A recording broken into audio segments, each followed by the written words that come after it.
कि किस तरह से श्रद्धा मन को हिमालय की वादियों में, पहाड़ी क्षेत्र में मिलती है। किस तरह से प्रसाद जी उसके शारीरिक सौष्ठव सुंदरता का वर्णन करते हैं। मनुष्य उसका परिचय पूछने पर श्रद्धा किस प्रकार से अपना परिचय देती है, और जब मन उससे परिचय पूछता है तो वह भी बताता है, श्रद्धा भी बताती है। और फिर पूछती है, तपस्वी आखिर तुम इतने दुखी क्यों दिख रहे हो, तुम्हारे मन में यह कैसा उद्वेग चल रहा है, कैसी वेदना चल रही है, जिसे तुम अभिशाप समझते हो संसार की समस्त ज्वालाओं का, समस्त पीड़ा का वही मूल कारण है। दरअसल वह ईश्वर का रहस्यमय एक वरदान है, क्योंकि पीड़ा ही सुख प्राप्ति के लिए मनुष्य को प्रेरित करती है, इसलिए इसे कभी भूलना नहीं चाहिए। श्रद्धा की इन बातों को सुनकर विषाद में भरा हुआ मन कहता है कि तुम्हारे ये सुगंधित हवा से बातें करने वाली जो बोल हैं वो मन में अबाध तरंगें उत्पन्न करती हैं, उत्साह की तरंगें उत्पन्न करती हैं, वह मन में विलासतापूर्ण भाव भी पैदा करती हैं। लेकिन जीवन अत्यंत ही विवश है, निरुपाय है, इसको मैंने अनुभव करके देख लिया है। यह जीवन सफलताओं की कल्पना का एक घर है, एक कल्पित गेह है, कल्पित घर है। जीवन का अंतिम परिणाम और अंतिम सत्य केवल मृत्यु ही है। इतना सुनने के बाद तब श्रद्धा मन से फिर कहती है। प्रसाद जी आगे लिखते हैं कि कहाँ आगंतुक ने सस्नेह, अरे तुम इतने हुए अधीर, हार बैठे जीवन का दांव, जीतते मरकर जिसको वीर। तप नहीं केवल जीवन सत्य, करुण यह क्षणिक दीन अवसाद, तरल आकांक्षा से है भरा, सो रहा आशा का हलाद। प्रसाद की इन निराश बातों को सुनकर श्रद्धा फिर उसके मन में आशा का संदेश, आशा का एक दीप जलाती हुई उससे कहती है कि कहाँ आगंतुक ने ससने। आगंतुक कौन था? श्रद्धा थी, जो अभी अभी आई थी। मन की उपयुक्त बातों को सुनकर अभी अभी आई हुई, अर्थात श्रद्धा ने बड़े ही स्नेह के साथ मन से कहा कि अरे तुम इतने हुए अधीर, ऐसा प्रतीत होता है तुम अपना धैर्य खो बैठे हो, तुम अत्यंत अधीर हो गए हो, हार बैठे जीवन का दांव, जीतते जिसको मरकर वीर, और अपने जीवन की उस सफलता को प्राप्त करने के प्रति निराश हो चुके हो, उस दांव को हार बैठे हो, जीवन के दांव को हार बैठे हो, जिसे कर्मशील और साहसी पुरुष अपने कठिन परिश्रम के द्वारा प्राप्त करते हैं, प्राप्त करने का प्रयास करते हैं, मर जाना पसंद करते हैं, पर अपने जीवन के उन कह सकते हैं उद्देश्यों को प्राप्त करने के प्रति वह अधीर नहीं हुआ करते, उसके प्रति हमेशा वो सजग रहते हैं, आगे बढ़ते रहते हैं। तप नहीं केवल जीवन सत्य। मनु को तपस्वी रूप में बैठा हुआ देखकर श्रद्धा ने उससे कहा कि तपस्या करते रहना ही केवल जीवन का सत्य नहीं है। करुण यह क्षणिक दीनावसाद, दीनता और करुणा के भावों से भरा हुआ तुम्हारी यह मन स्थिति जो है, दीनता और करुणा के भावों से भरी हुई तुम्हारी यह मन स्थिति जो है वह क्षणिक है, थोड़ी देर के लिए है। तरल आकांक्षा से है भरा सो रहा आशा का हलाद, जीवन तो प्रगति की अभिलाषाओं, आशाओं और प्रसन्नताओं से भरा हुआ है, तरल आकांक्षा से भरा है। आकांक्षा क्या है? अभिलाषा, आशा और प्रसन्नता, इन्हें आकांक्षाएं कहा गया, जिसकी हम कल्पना करते हैं, जिसकी हम सोच रखते हैं। तो कहती है श्रद्धा कि तरल आकांक्षा से भरा सो रहा आशा का हलाद, कि यह जीवन प्रगति की अभिलाषा, आशा और प्रसन्नता से भरी हुई है, अतः तुम अपनी अभिलाषाओं को और आशाओं को, इच्छाओं को जगाओ। सो रहा आशा का हलाद, तथा जीवन उत्साहपूर्वक व्यतीत करने का प्रयास करो। तुम्हारे जीवन में जो आशाएं, इच्छाएं, अभिलाषाएं सो गई हैं, उनको जगाने का प्रयास करो। यहाँ पर श्रद्धा ने बड़े ही स्नेह द्वारा मन को प्रेरित करने के साथ साथ उत्साहित करने का भी प्रयास किया है।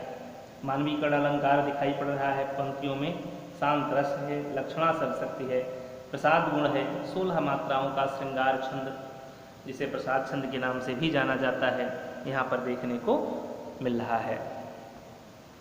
आगे श्रद्धा फिर कहती है कि प्रकृति के यौवन का श्रृंगार करेंगे कभी नबासी फूल, मिलेंगे वे जाकर अति शीघ्र आह उत्सुक है उनकी धूल। एक तुम यह विस्तृत भूखंड, प्रकृति वैभव से भरा अमंद, कर्म का भोग भोग का कर्म, यही जड़ का चेतन आनंद। यहाँ पर बड़ा ही दर्शन, बहुत बड़ा दर्शन श्रद्धा ने प्रसाद को बताने का प्रयास किया, मन को बताने का प्रयास किया है। कहती है कि प्रकृति के यौवन का श्रृंगार करेंगे कभी नबासी फूल। कहती हैं श्रद्धा मन को मनु के निराश मन को प्रेरणा देती हुई श्रद्धा कहती है कि प्रकृति में प्राकृतिक छटा, प्रकृति की सुंदरता बासी और मुरझाए फूल से नहीं हुआ करती है। प्रकृति के यौवन का श्रृंगार, प्रकृति की युवावस्था का श्रृंगार बासी फूल, मुरझाए हुए फूल कभी नहीं करते हैं, क्योंकि और आगे लिखते हैं मिलेंगे वे जाकर अति शीघ्र उत्सुक है उनकी धूल। निर्जीव और बेजान फूल किसी भी रूप में प्रकृति को नया उल्लास नहीं दे सकते। ऐसे फूलों का हस्र तो बस धूल में मिलकर काल कवलित हो जाना है, उन्हें समाप्त हो जाना है। लिखते हैं कि मिलेंगे वे जाकर अति शीघ्र आह उत्सुक है उनकी धूल, वे काल द्वारा कवलित कर दिए जाएंगे, वो समाप्त कर दिए जाएंगे, धूल में मिला दिए जाएंगे। ठीक इसी प्रकार से निस्तेज लोगों का जीवन भी होता है, उनका जीवन भी सारहीन होता है। जिस तरह से बासी और मुरझाए फूल के द्वारा प्रकृति का श्रृंगार नहीं होता, वैसे ही निराश और हताश लोगों के द्वारा इस संसार की प्रगति नहीं हो सकती, संसार का विकास नहीं हो सकता, वो जीवन में कभी आगे नहीं बढ़ सकते। आगे फिर समझाती हुई कहती है कि एक तुम यह विस्तृत भूखंड, प्रकृति वैभव से भरा अमंद, कर्म का भोग भोग का कर्म, यही जड़ का चेतन आनंद।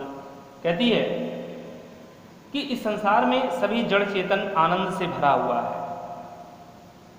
इस संसार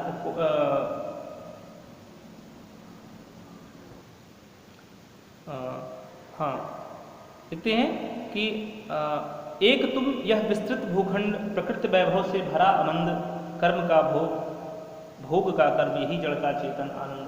श्रद्धा मन को समझाती हुई कहती है कि संसार जड़ चेतन के आनंद से भरा हुआ है, और एक तुम हो, एक तुम यह विस्तृत भूखंड, एक तुम हो कि निराशा का कंबल ओढ़े हुए, निराशा का लबादा ओढ़े हुए यहाँ अकेले बैठे हुए हो। इस विस्तृत भूखंड पर देखो, इस विभिन्न प्राकृतिक संपदाओं से परिपूर्ण यह विस्तृत भूखंड तुम्हारे उपभोग के लिए है। तुम अपने कर्म और कठोर परिश्रम के द्वारा प्रकृति वैभव से भरा आनंद, इस प्रकृति में जो कुछ भी भरा हुआ है तुम उसे अपने कर्म और कठोर परिश्रम के द्वारा उपभोग कर सकते हो। हम जीवन में अपने पूर्व जन्मों संचित पुण्य कर्मों के परिणाम स्वरूप इस धरती पर उपस्थित प्राकृतिक वैभवों का उपभोग करते हैं। लिखते हैं कर्म का भोग, यानी पूर्व जन्म में हमने जो कर्म किया था वो इस जन्म में उसका उपभोग करते हैं, भोग का कर्म, और अगले जन्म में उपभोग करने के लिए हम इस जीवन में कर्म करते हैं। यही जड़ का चेतन आनंद, यही जड़ प्रकृति का चेतन आनंद है।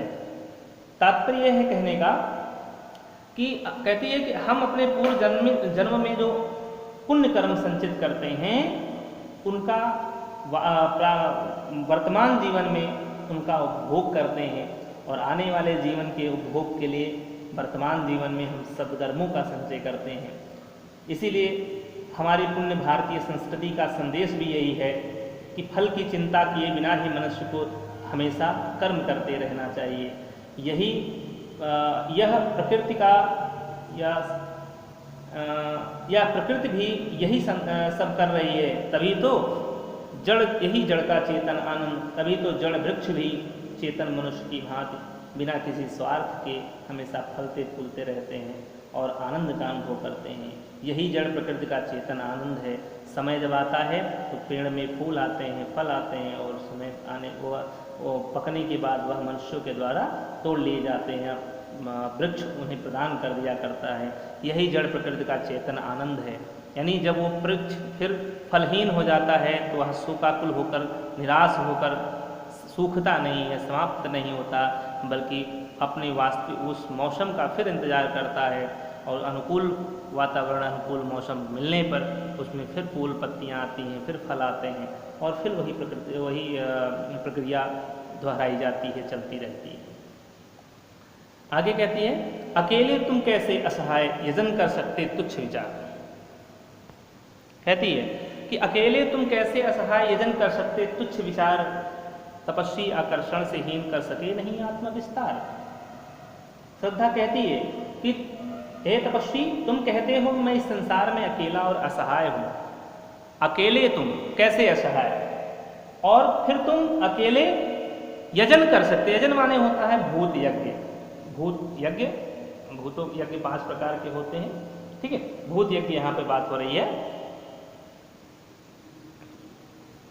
तो यजन कर सकते तुच्छ विचार। कहती है कि तुम कहते हो कि तुम अकेले हो, संसार में असहाय हो, फिर तुम अकेले भूत यज्ञ भला कैसे कर सकते हो?